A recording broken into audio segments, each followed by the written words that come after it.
സ്വർഗസ്ഥനായ ഞങ്ങളുടെ പിതാവേ എന്ന പ്രാർത്ഥന നമുക്ക് വളരെ സുപരിചിതമാണ്. യേശു പഠിപ്പിച്ച പ്രാർത്ഥന എന്നാണ് POC ബൈബിളിൻ്റെ ഹെഡിങ്. അത് തന്നെയാണ് ശരിയും. ശിഷ്യന്മാർ ചെന്ന് ചോദിച്ചു, ഞങ്ങളെ പ്രാർത്ഥിക്കാൻ പഠിപ്പിക്കുമോ? അപ്പോൾ യേശു ആ പ്രാർത്ഥന ചൊല്ലി പഠിപ്പിച്ചു. എന്നാൽ ശിഷ്യന്മാർ പ്രാർത്ഥിക്കാൻ പഠിപ്പിക്കുമോ എന്ന് ചോദിച്ചപ്പോഴാണ് യേശു ഈ പ്രാർത്ഥന ചൊല്ലിക്കൊടുത്തത്. മറിച്ച് യേശുവെ, നീ ഏത് പ്രാർത്ഥനയാണ് ചൊല്ലി പ്രാർത്ഥിക്കുന്നത് എന്ന് ചോദിച്ചിരുന്നെങ്കിൽ യേശു മറ്റൊരു പ്രാർത്ഥന അവരെ ചൊല്ലി പഠിപ്പിച്ചു തന്നെ. ആ പ്രാർത്ഥനയാണ് നമ്മളിന്ന് വായിച്ച് കേൾക്കുന്ന സുവിശേഷ ഭാഗം. ഇസ്രായേലെ കേൾക്കുക, നമ്മുടെ ദൈവമായ കർത്താവാണ് ഏക കർത്താവ്.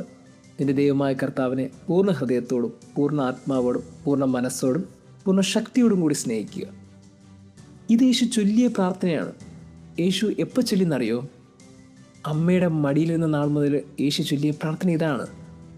ഇത്ര ഉറപ്പിച്ച് പറയാൻ കാര്യം എന്താണെന്നറിയോ? കാര്യം, ഇസ്രായേൽ ജനം മോശയുടെ കാലം മുതൽ ഈ പ്രാർത്ഥന ചൊല്ലിയാണ് വളരേണ്ടതെന്ന് അവരെ പഠിപ്പിച്ചിട്ടുണ്ട്. അതുകൊണ്ട് തന്നെ തലമുറകളോളം ഓരോ അമ്മമാരും അവരുടെ കുഞ്ഞു മക്കളെ മടിയിലിരുത്തി പറഞ്ഞു കൊടുക്കുന്ന പ്രാർത്ഥനയാണിത്. ഓരോ ഇസ്രായേൽ മക്കളും രാവിലെ ഉണർന്ന് ബെഡിയിരിക്കുമ്പോൾ ഈ പ്രാർത്ഥനയാണ് ചൊല്ലേണ്ടത്. ഇസ്രായേലെ കേൾക്കുക എന്ന വലിയ പ്രാർത്ഥന.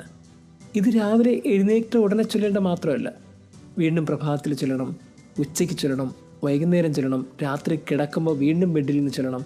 ഇങ്ങനെ ആവർത്തിച്ച് ഇവർ ചൊല്ലിക്കൊണ്ടേയിരിക്കണം. ഇത് ഇവരുടെ ഹൃദയത്തിൽ പതിയണം. അങ്ങനെ ഓരോ ഇസ്രായേൽക്കാരനും ചൊല്ലിക്കൊള്ളുന്ന പ്രാർത്ഥനയാണത്. അങ്ങനെയാണെങ്കിൽ വളരെ കൃത്യമായിട്ട് നമുക്ക് മനസ്സിലാക്കാൻ പറ്റും, ഈ പ്രാർത്ഥന നസ്രത്തിലെ മറിയവും യേശുവിനെ പഠിപ്പിച്ചിട്ടുണ്ട്. യേശു ഈ പ്രാർത്ഥന ചൊല്ലിയാണ് വളർന്നു വന്നത്.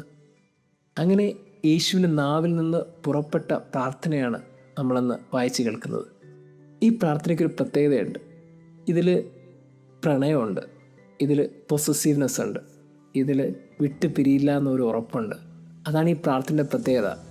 എനിക്ക് ഈ കർത്താവേ ഉള്ളൂ, അത് നീ മാത്രമാണ്, അതല്ലാതെ വേറെ ആരുമില്ല. ഇത് ദൈവത്തോട് പറഞ്ഞതല്ല, ഒരു ജനതയുടെ മുഴുവനോടും പറയുന്ന വാക്കാണ്. ഇസ്രായേലെ കേൾക്കുക. അതായത് ഒരു ജനതയോട് പറയാണ്, എനിക്ക് വേറെ ആരും വേണ്ട, എനിക്കൊരാളുണ്ട്, ആ പ്രണയത്തിൽ ഞാനാണ്, അയാൾ മാത്രം മതി. രാവെന്നോ പകലെന്നോ ഇല്ലാതെ ഇസ്രായേൽ ജനം ചൊല്ലിക്കൊടുന്ന ഈ പ്രാർത്ഥനയ്ക്ക് പ്രണയം എന്നുകൂടി ഒരു അർത്ഥമുണ്ട്.